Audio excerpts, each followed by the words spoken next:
우리 사회의 심각한 문제 저출생 현상 실태를 짚어보는 YTN 연속기획 이어갑니다.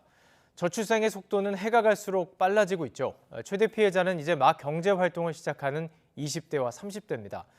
이들은 연금을 받을 수 있을지조차 불확실한 상황입니다. 앞으로 50년 후 대한민국의 상황, 강민경 기자가 데이터로 정리해봤습니다. 지난달 초 국회, 모두가 알고 있지만 외면하려 하는 시한폭탄, 국민연금 문제를 논의하자며 정부와 여야 국회의원들이 모였습니다. 정부는 현재 9%인 국민연금 보험료율을 15%까지 높이고 수급 개시 나이는 68살로 올리는 방안을 추진하고 있습니다. 이대로 가면 국민연금 재정 고갈이 불보듯 뻔한 데다 그 시점마저 계속 앞당겨지고 있기 때문입니다. 현재 저출산 고령 사회 심화에 따른 국민연금 기금 소진 우려와 기초연금 재정 부담 증가로 지속 가능성 위기가 대두되고 있으며 지난해 3월 929조 원이었던 국민연금 기금은 저출생 고령화 파도가 밀어닥치는 현재 추세대로라면 2056년쯤에 바닥날 걸로 보입니다. 앞으로 30여 년 뒤에는 국민연금 금고가 텅 빈다는 뜻인데요. 가장 큰 피해자는 바로 베이비부머 세대의 자식들이자 이제 막 사회에 자리를 잡아서 성실히 연금을 내기 시작한 20대와 30대, 즉 MZ세대입니다. 사실 첫 번째로 좀 억울할 것 같고요. 굉장히 답답하고 막막한 부분이 많을 것 같아요. 국민연금이 나중에는 나오지 않지 않을까 생각하고 있어서 개인적으로 준비를 하고 있습니다.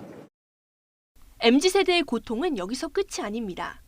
우리나라 전체 인구에서 고령층이 차지하는 비중은 지난해 17.5% 수준이었지만 2070년엔 46.4%로 치솟을 전망입니다.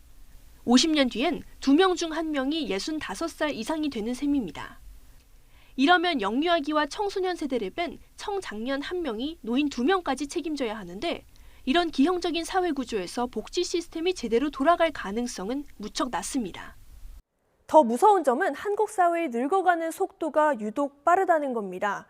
2070년을 기준으로 세계 노년 부양비는 지금의 2배 정도로 증가할 걸로 보입니다. 그런데 저출생 고령화 가속도가 붙은 한국의 노년 부양비는 4배 수준으로까지 올라갑니다. 이렇게 늙어버린 대한민국의 미래, 과연 어떨까요? 지난해 말 골드만삭스는 2060년쯤 한국 경제 성장률이 마이너스로 떨어질 거라고 내다봤습니다. 마이너스 성장률 전망은 분석한 34개 나라 가운데 한국이 유일합니다. 심지어 지금처럼 아이들이 계속해 줄어든다면 2075년쯤에 한국의 전체 경제 규모는 필리핀이나 방글라데시보다도 뒤처질 수 있다고 예상했습니다. 결국 현 20대와 30대들에게는 경제 규모가 개발도상국 수준으로 낮아진 국가에서 국민연금도 받지 못하고 노인으로 살아야 하는 이른바 신지옥도가 펼쳐질 수 있습니다. 저출생이 가져올 국가 붕괴와 소멸, 더 늦기 전에 대책을 세우지 않으면 곧 현실이 될 수 있습니다. YTN 강민경입니다.